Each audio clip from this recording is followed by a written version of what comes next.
Vous venez de nous confirmer tout à l'heure que la PMA figurerait bien dans la loi famille.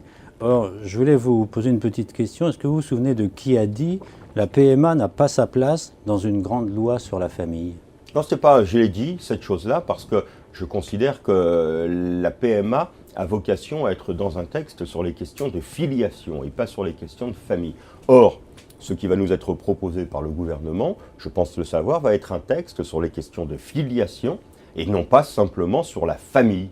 Et donc je continue à dire ce que je pense, c'est que la PMA n'était pas, par amendement parlementaire, aurait pris un risque à être intégré dans le texte mariage tel qu'il vient en débat. C'est pour ça que j'avais sollicité un autre texte. Il y a un autre texte proposé par le gouvernement qu'on appelle loi famille de façon... Donc il faudra l'appeler autrement. Oui, alors. Je pense qu'elle portera d'ailleurs un titre différent de cela et je le souhaite parce que la question qui est au centre du débat, c'est cette question des nouvelles filiations qui pose aujourd'hui débat et dont je comprends que l'on doive solliciter un certain nombre d'avis et pas simplement la question de la famille. Donc vous êtes bien d'accord pour dire qu'il y a quand même des questions bioéthiques qui se posent à ce moment-là. Mais il y aura d'ailleurs, le président de la République va saisir le Conseil national d'éthique.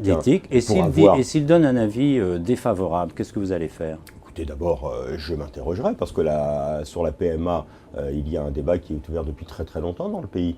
Et donc je vois mal en matière d'éthique ce qui pourrait poser problème aujourd'hui à l'extension de la PMA pour les femmes qui vivent en couple ou qui sont mariées. Mais j'attends de regarder cela. Et puis ensuite, eh bien, il nous appartiendra de faire la loi.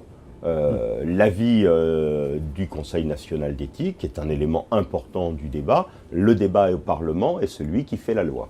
Une question d'Amandine pour finir ce chapitre sur le mariage pour tous. Elle vous dit, vous êtes un proche de François Hollande qui voulait, dit-elle, apaiser le climat en France lors de sa campagne. Est-ce qu'il prendra vraiment le risque d'aller jusqu'au bout sur la PMA, quelques semaines seulement après un débat déjà vif dans la société française sur le mariage pour tous? Écoutez, je l'espère.